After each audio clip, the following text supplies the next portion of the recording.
Senator Sinclair, what should the government of Canada be doing right now? Well, there's a number of things that they need to take very seriously and put into action. One is that they have to make sure that there are sufficient bodies on the ground to protect the Mi'kmaq fishers who are trying to exercise their constitutionally protected right. And they also need to ensure that there are proper investigations underway with regard to those criminal acts that have been perpetrated to this point in time. And I know that they are saying that they have to conduct investigations and they have to do this and that, but the reality is that the evidence is clearly there before us, because the videos that we have all been watching over the social media for the last week show a number of very serious criminal activities, and the people who are perpetrating those criminal activities are very identifiable. Mm-hmm. And so it wouldn't take much by way of investigation for the police to make arrests and to do what their job is to do, and that is to identify crime and to prosecute crime when they see it happening, and to also put themselves between the criminal perpetrators and the victims of those crimes.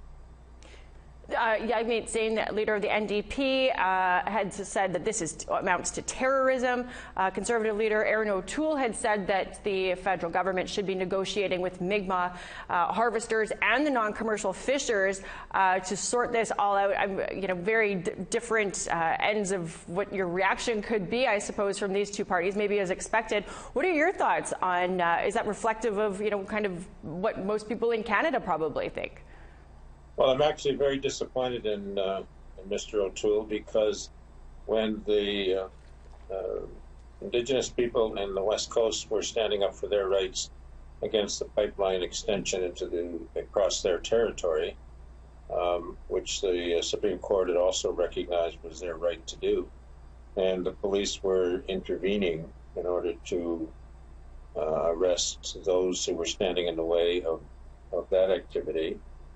He did not, for a moment, say that people should be sitting back and negotiating. He said people should be prosecuted and thrown in jail. He said that people who are breaking the law, and the members of his party said that people who are breaking the law need to be held to account, and should be calling for the same kind of action to be done here, because that's exactly what we have. This is not a time for negotiating criminal activity. Criminal activity occurred, and those people who have committed the criminal activity need to be prosecuted. And then that will bring those perpetrators to their proper position in this whole dialogue, which is to stop doing what they're doing so that there can be dialogue and discussions. You can't have a discussion when one side of the community is trying to do considerable damage to the other side of the community. Is there even a reason to have, I've seen a lot of the response to this is that there's nothing to negotiate with the non-commercial fishers. If there's a discussion to be had about quotas or limits on lobster through this moderate livelihood, those discussions should be with the Government of Canada and the Mi'kmaq, and then whatever comes out of that framework, I suppose, should be discussed with, should be told to the commercial fishers. What's your thoughts on that? Well, I think we need to be very clear that the Supreme Court of Canada has already said that the Mi'kmaq fishers have the right to conduct themselves in a way that exercises their right to fish.